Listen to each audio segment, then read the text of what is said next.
Écoutez ça, ok?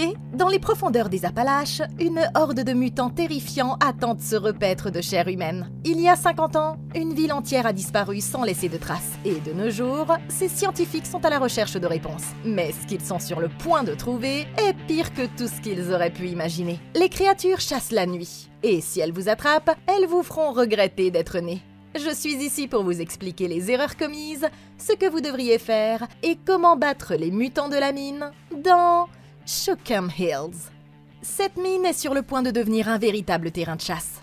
Après une longue journée de travail à la mine de charbon de Shookum Hills, un ouvrier et son fils Derek s'apprêtent à rentrer chez eux pour la nuit. Tandis que le jeune va chercher ses outils, son père entend un cri et est tout à coup pris en embuscade par une sorte de monstre terrifiant qui lui fonce dessus depuis la brume. Le père se précipite pour l'aider, mais il est rapidement renversé et transpercé par une pointe acérée située sur la main de la créature. Il est complètement paralysé et ne peut rien faire d'autre que de regarder son fils se faire traîner en hurlant au fond de la grotte. Et ça fait un mort et il en reste 9. Plusieurs décennies plus tard, cette exploratrice Ariane examine des articles de presse et d'autres preuves de la catastrophe survenue à la mine. Elle a été engagée par une équipe de scientifiques pour retrouver l'emplacement d'origine de la mine, dans l'espoir de découvrir la vérité sur ce qui s'y est réellement passé. Mais ce sera là leur plus grosse erreur. Les recherches les conduisent à une petite ville où Harry décide de s'arrêter pour prendre de l'eau et d'autres fournitures. Après avoir dit aux autres d'attendre près de leur 4x4, elle entre à l'intérieur et demande à l'employé s'il peut l'aider à trouver le chemin de la mine de charbon. Au début, l'homme fait comme s'il n'avait aucune idée de ce dont elle parle. Mais quand elle insiste pour avoir plus d'informations, il suggère non sans subtilité que tous les 5 devraient immédiatement reprendre le chemin qu'ils ont emprunté pour venir, dans l'autre sens. C'est un avertissement évident. Mais pour Harry, ça veut dire qu'elle se rapproche. Et il lui a déjà dit tout ce qu'elle avait besoin de savoir. Rejoignant les autres, il commence à s'éloigner quand Harry remarque un véhicule suspect qui passe de l'autre côté de la route. Inquiète, elle prend un virage rapide pour tenter de le semer. Bien sûr, le véhicule emprunte le même virage et Harry appuie sur l'accélérateur pour tenter de s'enfuir, comprenant qu'ils sont clairement poursuivis. Ok, on dirait que quelqu'un ne veut pas qu'Harry et ses amis viennent fouiner dans le coin. En temps normal, c'est là que je leur dirais de suivre le conseil du gars et de rentrer chez eux. Mais Harry et son équipe sont venus ici pour enquêter sur un problème. Et à présent, ils ont bien compris qu'ils sont sur le point de le trouver. Reste à savoir si c'est une bonne idée, mais ils n'iront nulle part tant que quelqu'un les suivra. Ils doivent donc d'abord déterminer ce qu'il faut faire de ce sale type. Comme ils sont 5, ils pourraient avoir envie de se garer et d'y aller avec une bonne petite baston. Mais ce serait une grave erreur. Il semble qu'Harry et Jamie soient les seuls à avoir de l'expérience en matière d'autodéfense. Et ils ne savent pas si ce type a des copains, quel genre d'armes il transporte, ni même quelles sont ses intentions. Le mieux est donc d'éviter à tout prix de le découvrir. Nous ne pouvons pas non plus impliquer les autorités, parce que s'il y a une sorte de conspiration dans cette petite ville, elle pourrait être impliquée elle aussi. Ce qui veut dire qu'ils vont devoir se débrouiller tout seuls. Ils doivent rester calmes et se concentrer sur la conduite, parce qu'une mauvaise décision pourrait entraîner un accident. Et la dernière chose qu'ils veulent, c'est que ce type les rattrape. Puisqu'il essaie de nous chasser de la ville, quitter la zone et revenir plus tard serait le moyen le plus facile de le semer. Mais Harry prend cette pression supplémentaire comme un signe qu'il se rapproche du but. Et elle n'a aucune envie de partir après avoir parcouru tout ce chemin. Au lieu de ça, elle doit s'efforcer de mettre le plus de distance possible entre eux et le véhicule qui les poursuit, pendant que les autres le bombarderont avec tout ce qui se trouve dans leur 4x4 et dont ils peuvent se permettre de se séparer. En conduisant de manière erratique et en essayant de distraire l'autre conducteur, ils pourront peut-être forcer le véhicule à se crasher, ce qui leur permettrait soit de s'échapper, soit d'essayer d'affronter le type et de découvrir ce qu'il veut. S'ils parviennent à sortir de son champ de vision et à trouver un chemin secondaire, ils pourront alors attendre que le véhicule passe et le suivre à leur tour, ou retourner fouiller librement la zone, ce qu'Harry s'apprête justement à faire. Il se trouve qu'elle est plutôt douée pour ça, ce qui explique probablement pourquoi ces chercheurs ont décidé de l'engager dans leur équipe. Maintenant, si Harry renverse accidentellement son 4x4, la meilleure chose à faire sera de s'enfuir à pied dans les bois, le plus profondément possible en s'éloignant de la route. Ça obligerait le harceleur à arrêter de les prendre en chasse ou à sortir pour continuer à les poursuivre à pied, ce qui devrait au moins égaliser les chances. Mais ils sont sur le point de réaliser que les rednecks en colère sont la dernière chose dont ils doivent s'inquiéter. L'équipe s'engage à toute vitesse sur la route sinueuse de la campagne, alors que le véhicule se rapproche de plus en plus. Et elle parvient tout juste à garder le contrôle en quittant la petite ville et en s'engageant sur un chemin plus isolé. Tout à coup, quand ils commencent à croire qu'ils ne se débarrasseront jamais de lui, le véhicule s'arrête, ce qui leur permet de prendre de la distance. Dès qu'ils sont hors de vue, Harry s'engage rapidement sur un chemin de terre. Et quelques secondes plus tard, ils aperçoivent l'autre véhicule qui passe à toute allure dans la direction qu'ils venaient d'emprunter. Bien que le reste de l'équipe ne l'ait pas encore compris, son intuition lui dit que le gars essayait de les détourner de quelque chose. Et elle pense qu'ils trouveront ce qu'ils cherchent s'ils retournent à l'endroit où il s'est arrêté. Son pressentiment s'avère exact. Et il s'engage sur un chemin de terre qui les conduit de plus en plus profondément dans la forêt, ignorant les panneaux d'avertissement, jusqu'à ce qu'ils finissent par se retrouver devant un portail grillagé et cadenassé. Harry descend du 4x4 et doit empêcher le chef du groupe, Darren, de toucher le portail, expliquant que la clôture est électrifiée. Tandis que les autres essaient de trouver un moyen de la franchir, Harry lance déjà un grappin dans un arbre penché avant de se laisser tomber de l'autre côté et de faire signe aux scientifiques de la suivre. Le groupe s'arrête à plusieurs reprises pour recueillir des échantillons, tout en suivant le sentier qui s'enfonce dans la forêt, marchant pendant des kilomètres jusqu'à ce qu'ils trouvent un endroit près de la rivière pour installer leur campement. Ce soir-là, alors qu'ils sont tous réunis autour du feu de camp, Darren explique sa théorie. Selon lui, un incendie dans les mines aurait creusé un gouffre qui aurait englouti toute la ville. C'est l'explication la plus probable, mais son partenaire Sean a d'autres hypothèses. Il a entendu dire que l'endroit n'était pas du tout une mine de charbon, mais qu'il s'agissait plutôt d'une expérience du gouvernement pour voir jusqu'où ils pouvaient forer, et qu'ils ont accidentellement ouvert un portail menant directement en enfer. Les autres se moquent de son histoire, convaincus qu'il ne s'agit que d'une légende urbaine, mais ils vont bientôt découvrir à quel point il a raison. Pendant ce temps, quelque part dans les environs, un groupe d'habitants est rassemblé autour d'un dispositif électrifié placé au-dessus d'un trou dans le sol. Ils s'inquiètent du fait que quelque chose a essayé d'endommager le câble, comme si ce qu'ils gardent en bas essayait de sortir. Un de leurs amis patrouille dans une autre partie de la propriété, et il l'appelle par radio pour l'avertir qu'il doit être prudent. Une fois arrivé à un autre trou dans le sol, il voit que quelque chose a déjà essayé de sortir ici aussi, et a même laissé un trou suspect dans la clôture. Il croit entendre quelque chose, et l'homme se penche bêtement pour regarder d'un peu plus près. Mais il est tout à coup transpercé sur le côté de la tête par une griffe semblable à celle d'un extraterrestre. Ça fait 2 morts, et il en reste 8. Au campement, Darren demande à Harry si elle accepterait de les accompagner dans la mine. Mais elle refuse respectueusement, disant que son travail sera terminé une fois qu'elle les aura emmenés là-bas. Curieuse, elle lui demande ce qu'ils espèrent trouver sur place. Il lui répond qu'ils sont à la recherche d'un type de charbon spécial appelé anthracite, qui pourrait aider à expliquer l'étrange catastrophe qui s'est produite à cet endroit il y a toutes ces années. Le lendemain matin, le groupe reprend la route et ne tarde pas à remarquer quelque chose de bizarre. Sur toute cette partie de la piste, quelqu'un a installé des sirènes d'urgence qui semblent trop récentes pour provenir de la mine de charbon d'origine. Plus loin, il remarque une mystérieuse colonne de fumée blanche qui s'élève d'un autre de ces trous dans le sol. Les scientifiques se rendent sur place pour prélever un échantillon. Mais c'est alors qu'Harry remarque le même véhicule que la veille qui se dirige à toute allure dans leur direction. Ce qui les oblige tous à se mettre à couvert jusqu'à ce qu'ils soient passés. Qui que ce soit, ils semblent savoir qu'ils sont là. Alors Harry dit aux autres d'accélérer le pas avant de se faire prendre. Ok, cette expédition commence déjà très mal. Et on dirait que ce n'est qu'une question de temps avant que tout ça ne dérape. Apparemment, Sean est le seul à poser des questions pertinentes, et il y a déjà eu de nombreux signaux d'alarme qu'ils ont été trop distraits pour remarquer jusque-là. Le fait d'avoir franchi la clôture par au-dessus ne leur laissera que peu d'options pour ressortir en cas de problème. Et ça, c'était juste pour entrer dans la propriété.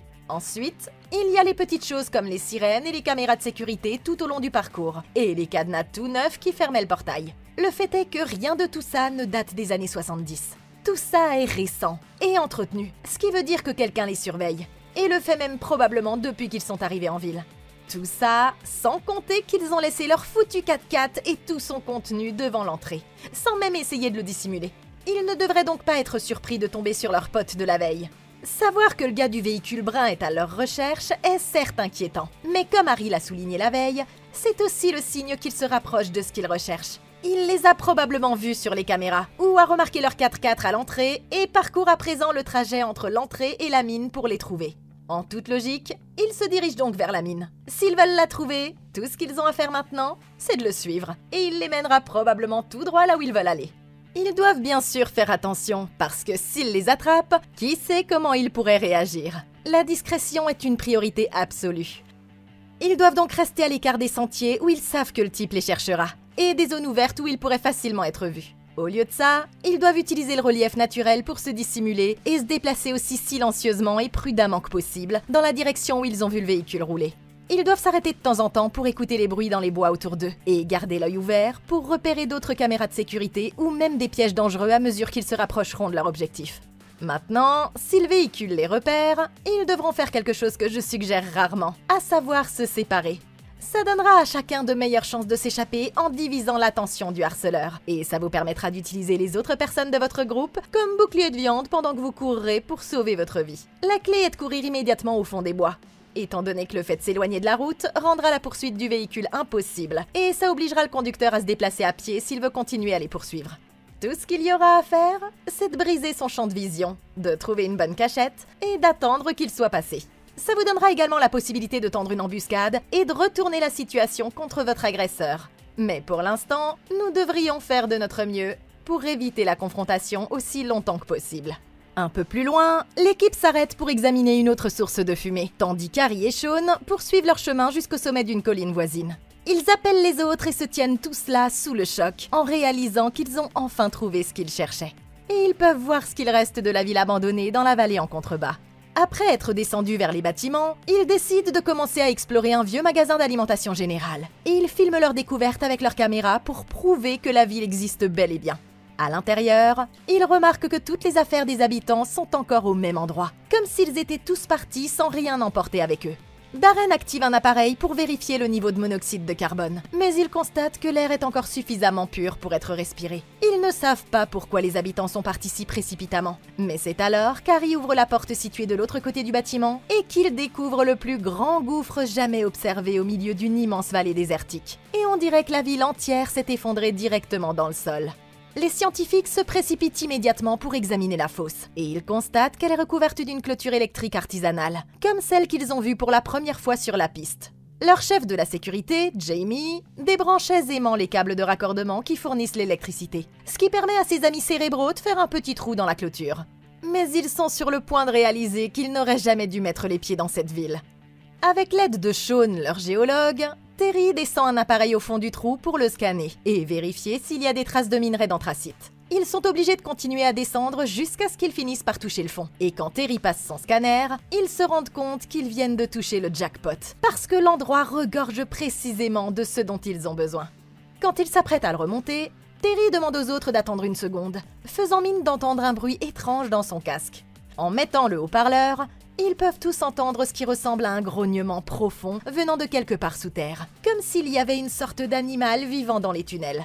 Avant qu'ils ne puissent comprendre ce que ça signifie, quelque chose tire sur le scanner et la corde s'enroule subitement autour des pieds de Terry, l'entraînant dans le trou avec une force surhumaine. Les autres se lancent à sa poursuite en regardant dans la fosse, et ils peuvent voir que le jeune homme gît sur le sol de la grotte. Mais la créature réapparaît et l'entraîne à nouveau dans l'obscurité. Ça fait 3 morts, et il en reste 7.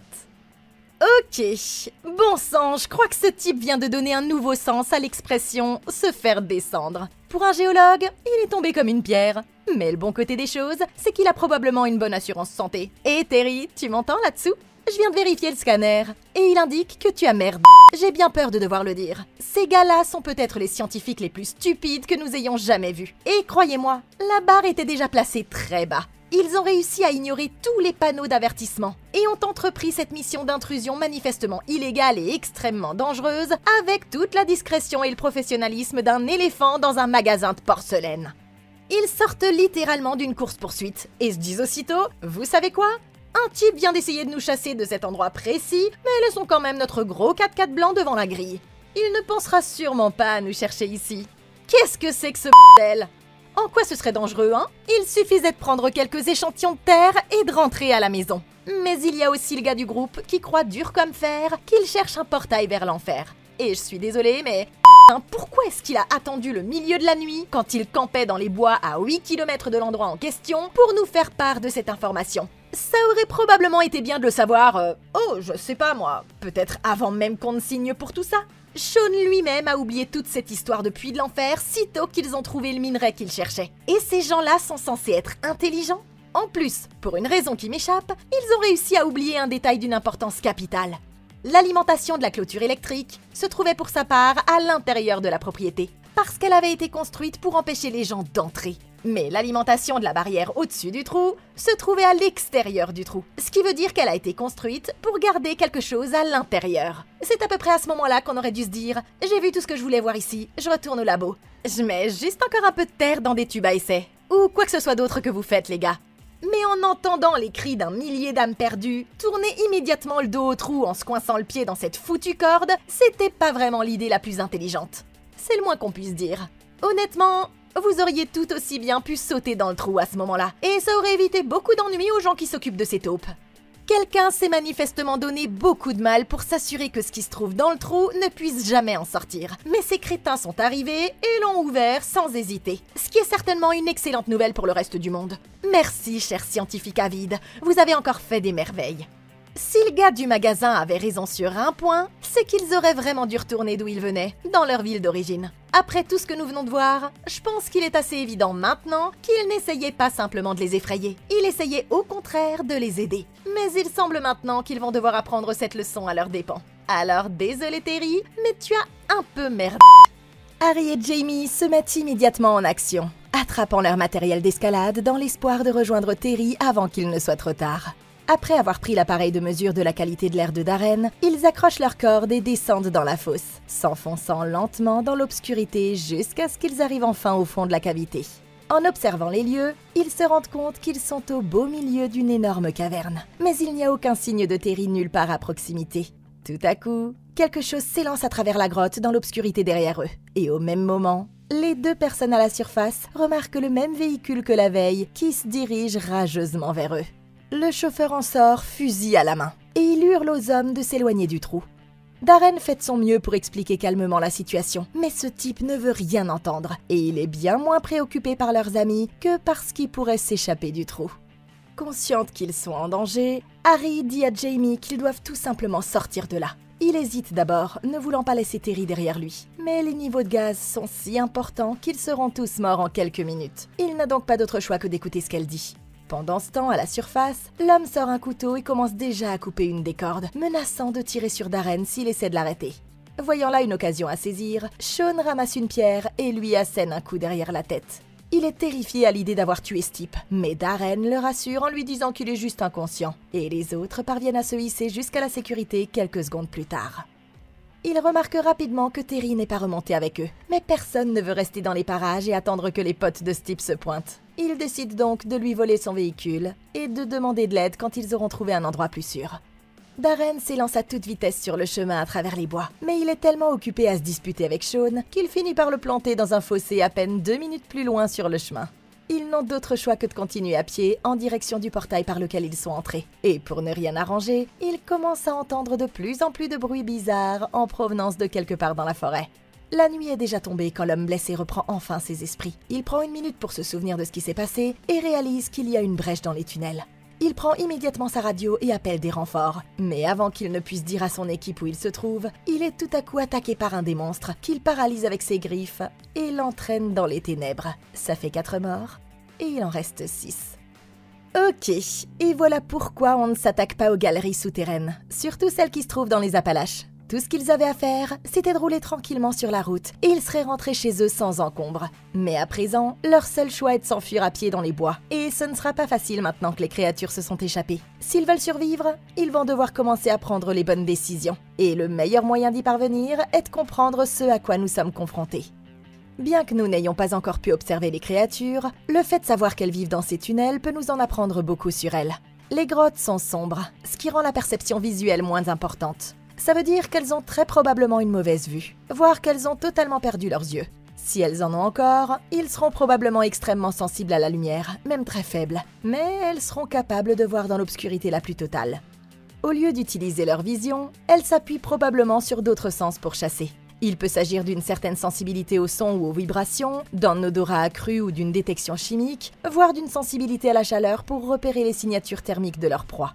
Outre leur sens, elles disposent également de formidables adaptations physiques, comme des griffes affûtées pour pouvoir creuser et grimper, et un exosquelette semblable à celui d'un insecte pour les protéger des dangers de l'environnement souterrain hostile.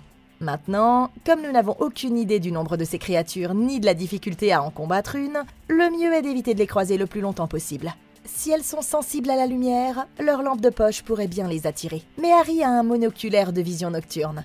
Ouais. Ils doivent donc éteindre leur lumière et se mettre en file indienne, en gardant bien une main sur le sac à dos du gars devant eux pour que personne ne soit séparé ou ne se perde dans l'obscurité.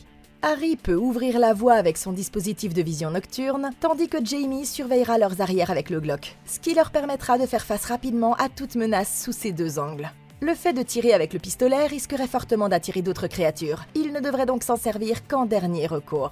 Parallèlement, Darren et Sean devraient chercher quelque chose à utiliser comme arme, au cas où ils en auraient besoin. L'essentiel est d'avancer à un rythme régulier tout en restant prudent. Ni trop lentement au point de ne pas progresser, ni trop rapidement au risque de faire trop de bruit. Comme il est fort probable que les créatures soient attirées par les sons les plus infimes, si une créature s'approche trop près, nous pourrons utiliser ces mêmes sens contre elle en lançant une lampe de poche pour la distraire. La combinaison du bruit et de la lumière devrait éloigner la créature et leur permettre de s'échapper pendant qu'elle sera occupée ailleurs. S'ils sont contraints de se battre, alors il est important de se rappeler qu'elles auront probablement un exosquelette renforcé, ce qui veut dire que vous devrez viser tous les points faibles que vous verrez afin de porter un coup efficace. On retrouve les autres, et ils se hâtent de retourner dans les bois quand ils entendent les sirènes d'urgence se mettre à retentir tout autour de la ville. Les créatures semblent se rapprocher, alors Harry demande à tout le monde d'éteindre leur lampe de poche et de se déplacer aussi vite que possible en suivant le chemin qu'elle emprunte grâce à sa lunette de vision nocturne.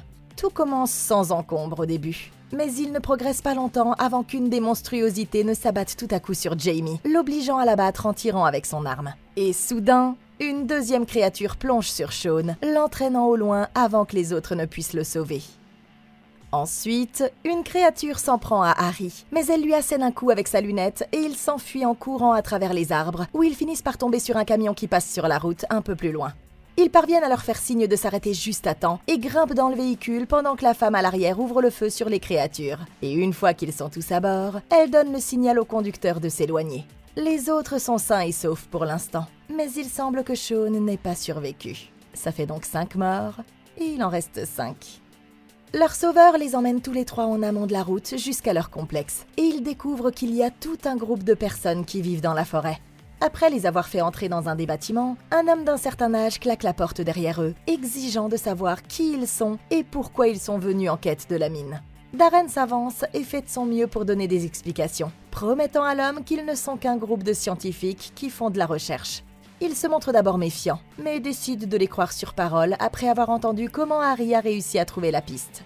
C'est alors qu'il réalise qu'il parle à Paul Schuttman, un des fondateurs de la compagnie minière. Mais celui-ci affirme qu'aujourd'hui, son seul travail consiste à protéger le reste du monde des créatures qu'ils ont réveillées. C'est à ce moment-là qu'ils reçoivent un appel radio leur signalant que les bois sont envahis par des créatures. Les guetteurs pensent qu'il doit y avoir une brèche dans un des gouffres, mais ils ne sont pas encore sûrs de l'endroit exact. Harry prend la parole et dit qu'elle peut leur montrer, espérant avoir encore la possibilité de retrouver leurs amis s'ils parviennent à accéder à la fosse. Paul envoie 2 de ses hommes avec eux, leur demandant de trouver le trou et de sceller la brèche avant que d'autres créatures ne s'échappent. Mais ce qu'ils ne savent pas encore, c'est qu'aucun d'entre eux ne reviendra vivant de cette mission. À peine ont-ils franchi la porte, que Darren commence à se disputer bruyamment avec cette fille, Shelby, ce qui attire immédiatement l'attention d'une des créatures. Tout le monde se presse pour se mettre à l'abri derrière une caravane. Mais à ce moment-là, Shelby reçoit un autre appel l'avertissant de rester à l'intérieur de la planque. Il est manifestement un peu trop tard pour ça maintenant, et le vieil homme, Elroy, aperçoit plusieurs créatures en train de se rapprocher. Conscient qu'il ne sera pas capable de courir assez vite, il décide de les aider à gagner du temps plus tôt. Et il s'empare de la bouteille et déclenche une énorme explosion, tandis que les autres se précipitent vers un autre bâtiment en haut de la colline. Et ça fait 6 morts, et il en reste 4. Les survivants se réfugient à l'intérieur d'un vieux dortoir abandonné, et ils peuvent toujours entendre les autres créatures les chercher dans l'obscurité à l'extérieur. Shelby tombe nez à nez avec l'une d'entre elles quand elle jette un coup d'œil par la fenêtre. Mais heureusement, les créatures sont aveugles et ne peuvent pas la voir. Intriguée, Jamie lui demande pourquoi elle ne peut pas simplement utiliser son fusil sur les créatures. Mais la jeune fille lui explique que le bruit des coups de feu ne ferait qu'en attirer d'autres. Au moment où la voie semble libre, la radio de Shelby se déclenche bruyamment, ce qui permet au monstre de savoir exactement où il se trouve. Terrifiée, elle dit aux autres qu'ils ne doivent en aucun cas laisser les créatures s'emparer d'eux. Sinon, elles les paralyseront et les entraîneront dans un de leurs terriers. Tout à coup, la porte s'ouvre lentement en grinçant, et une des monstruosités commence à se frayer un chemin à l'intérieur, obligeant le groupe à passer rapidement dans la pièce voisine. Ok, bon, je pense que nous l'avons tous vu venir. Cette petite tentative de sauvetage a duré environ 5 secondes avant de se transformer en un véritable carnage. Mais la vérité, c'est que leur plan était déplorable dès le départ. Tout d'abord, pourquoi partir à pied? Vous avez un 4x4 en parfait état qui se trouvait juste là. Je comprends qu'il soit bruyant, mais il serait sûrement plus facile de conduire jusqu'à l'endroit, de demander à quelqu'un de refermer rapidement la brèche pendant que les autres repousseront les attaques des créatures, et ensuite de revenir à la base, au lieu de marcher dans les bois avec uniquement des foutus cocktails Molotov et un vieux rêve, vous ne croyez pas? Ça fait 50 ans qu'ils se battent contre ces créatures, et la chose la plus créative qu'ils aient pu trouver, ce sont des clôtures électriques. En plus, il semble que les créatures travaillaient déjà à les franchir avant même l'arrivée des scientifiques. Ce qui veut dire que ce n'était qu'une question de temps avant que ça ne finisse par arriver. Au lieu de s'armer de fusils qu'ils ne peuvent pas utiliser parce qu'ils font trop de bruit, ils auraient dû passer plus de temps à fabriquer des équipements permettant d'exploiter les faiblesses naturelles des créatures. Nous venons d'apprendre que les créatures n'ont pas Dieu, ce qui veut dire que l'utilisation de la lumière contre elles ne fonctionnera pas. En revanche, elles sont très sensibles au son. Alors nous devrions utiliser cette sensibilité contre elles. À ce stade, chaque personne du groupe de Paul devrait avoir un appareil sonique portable comme celui que la famille Abbott a utilisé dans Sans un bruit partie 2, conçu pour émettre des sons à très haute fréquence qui submergent l'ouïe des créatures, ce qui leur permettrait de s'enfuir ou de les bloquer par étourdissement suffisamment longtemps pour que vous puissiez leur asséner un coup mortel.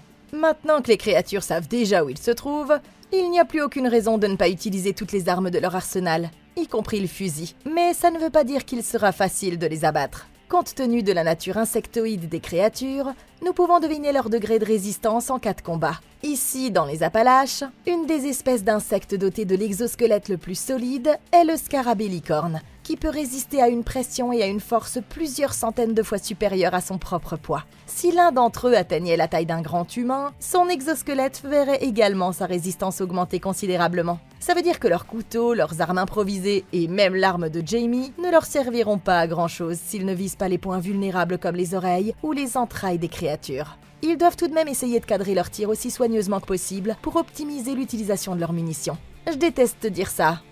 Non, en fait, c'est pas vrai. Mais si la situation devait dégénérer, j'hésiterai pas à utiliser Shelby comme bouclier de viande pendant que le reste d'entre nous s'échappera. Assurez-vous simplement de prendre son fusil cette fois-ci au lieu de le laisser derrière vous. En utilisant des casseroles en métal pour faire du bruit, ils parviennent à éloigner momentanément les créatures, puis ils courent vers la sortie. Mais celle-ci est cadenassée, ce qui les oblige à défoncer la porte d'une pièce de stockage.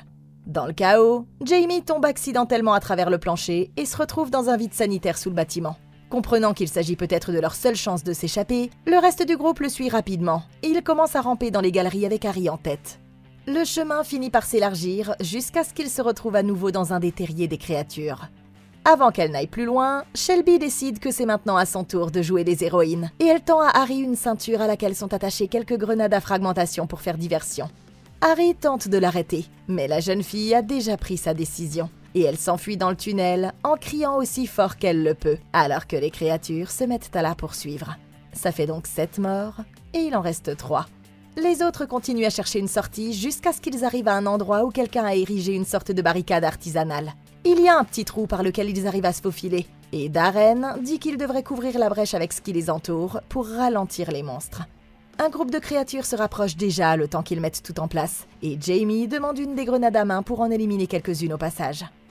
Il tire la goupille, mais un des monstres l'arrête avant qu'il ne puisse la lancer, ce qui entraîne l'explosion directement à leurs pieds. La barricade protège Harry et Darren, mais Jamie est mortellement blessé par l'explosion. Et ils ne peuvent que regarder quand une des créatures l'entraîne au loin. Et ça fait 8 victimes, et il en reste encore 2. Les survivants n'ont désormais plus qu'une seule direction possible, et elle les mène à travers un long passage sinueux qui rend la tâche difficile aux créatures qui veulent les suivre. Au bout d'un moment, ils débouchent sur une grande cavité, mais Darren refuse d'aller plus loin. Harry le laisse donc avec la grenade restante et remonte à la surface, en disant qu'elle reviendra le chercher, lui, de même que les autres, dès qu'elle aura pu trouver de l'aide. Harry émerge enfin d'un des tunnels quelque part sur le flanc de la colline, mais elle peut entendre les bruits de la bataille acharnée qui se déroule dans la vallée en contrebas. Alors qu'elle retourne vers le complexe, elle entend un des monstres pousser un petit grognement dans l'obscurité quelque part à proximité, ce qui l'oblige à se mettre à l'abri sous un tas de bric-à-brac. Nerveuse, elle reste aussi silencieuse que possible, tandis que la créature commence à la chercher, jusqu'à ce qu'elle passe lentement devant sa cachette à quelques pas de là.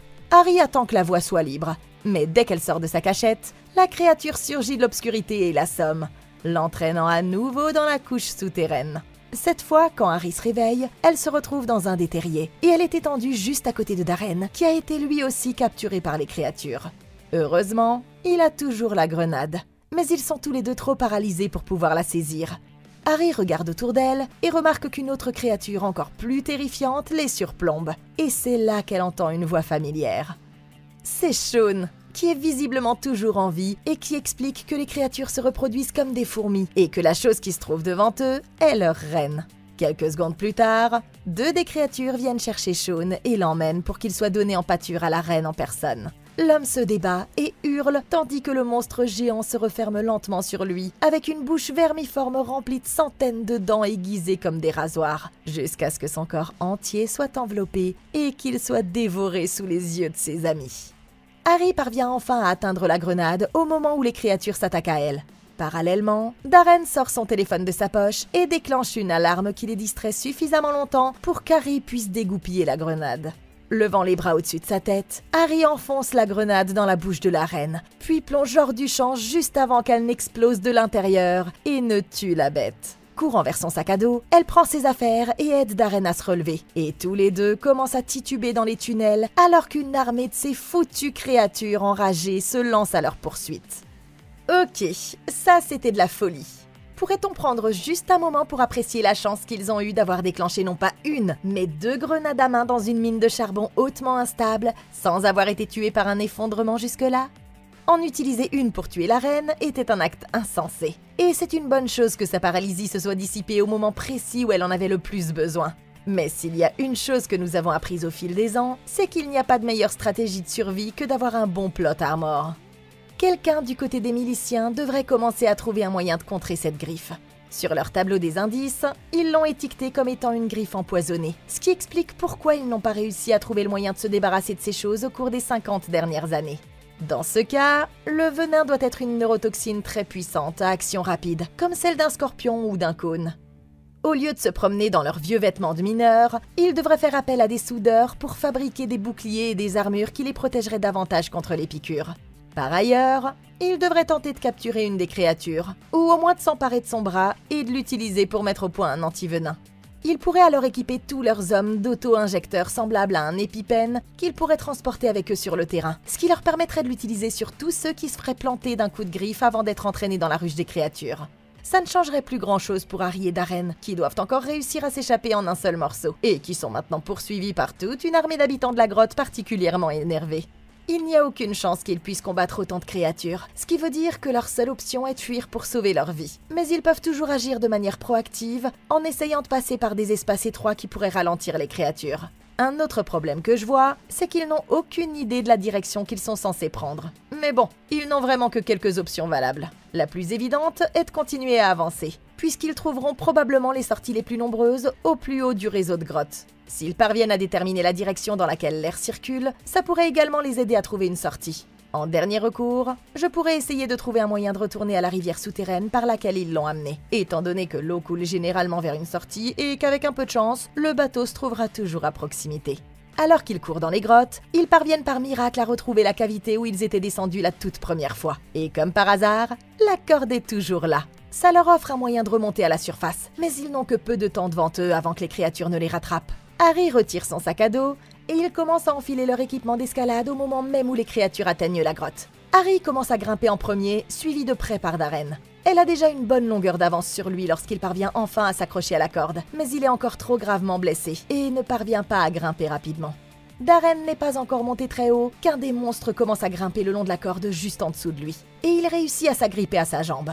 Incapable de l'aider autrement, Harry tend son couteau à Darren, qui l'enfonce aussitôt le plus fort possible dans le côté de la tête de la créature. Mais ça ne fait que l'énerver encore plus. Les créatures se rapprochent, et Darren se rend compte qu'il va les faire tuer tous les deux. Sauf s'il fait quelque chose de radical. Avant qu'Harry ne puisse l'en empêcher, il tend la main et coupe la corde, ce qui le renvoie en chute libre au fond de la grotte. Tout ce qu'Harry peut faire, c'est regarder les créatures entourer et dévorer son corps. Mais il lui a donné par ce geste une chance de s'échapper. Et ça fait 9 victimes, et il n'en reste plus qu'une. Harry a encore une longue progression à faire, mais c'est alors que le caissier du tout premier magasin où il s'était arrêté apparaît au-dessus de la fosse. Ce type est sur le point de couper la corde et de la laisser tomber au fond. Mais heureusement pour elle, Paul arrive juste à temps, écarte le type et lui propose de l'aider à remonter. Harry continue à grimper aussi vite qu'elle le peut, mais ils sont tellement occupés qu'ils ne se rendent pas compte qu'une des créatures vient tout juste de les remarquer elle aussi. À peine Harry a-t-elle atteint le sommet que Paul met la femme à l'abri au moment même où la créature s'apprêtait à se rapprocher dangereusement d'eux. Pendant un instant, on a l'impression qu'ils vont avoir de gros ennuis. Mais non, les hommes de Paul arrivent avec des lance-flammes et des fusils de chasse juste à temps et anéantissent complètement la créature dans une salve de flammes et de chevrotines tandis qu'ils se précipitent tous les deux vers la sécurité. Paul lui demande ce qui est arrivé au reste du groupe et Harry lui explique qu'elle est la seule survivante. De retour à son camion, il révèle qu'il est celui qui a perdu son fils lors de la première attaque il y a toutes ces années. Et il dit que lui et les autres ont combattu les créatures depuis ce jour-là, en essayant de les contenir dans les mines. Après avoir pu constater ses aptitudes, l'homme invite Harry à se joindre à eux, lui demandant de rester et de les aider à combattre les monstres. Au début, il semble qu'elle va refuser son offre. Mais après avoir pris plus de matériel dans son véhicule, elle remonte sur le siège passager et lui dit qu'elle accepte le marché, ayant finalement appris une leçon très importante. Si votre carrière de guide ne marche pas très bien, vous pouvez toujours trouver un emploi dans la lutte contre les taupes, à la place. Très bien, c'était un film plutôt cool. J'avoue, j'ai aimé la façon dont ce film a été tourné. Bon, je ne peux pas trop me prononcer sur les personnages parce que, vous voyez, ils étaient en quelque sorte... vous savez, bref, ils ont quand même pris des décisions intéressantes. Alors, je pense que Shookum Hills vaut vraiment la peine d'être recommandé. Dites-moi dans les commentaires ce que vous auriez fait différemment. Merci beaucoup d'avoir regardé. Laissez un like, abonnez-vous et consultez la playlist de Comment Battre pour d'autres vidéos comme celle-ci. Je suis là pour vous. Moi, je vous retrouve dans la prochaine vidéo. Et d'ici là, passez une excellente journée!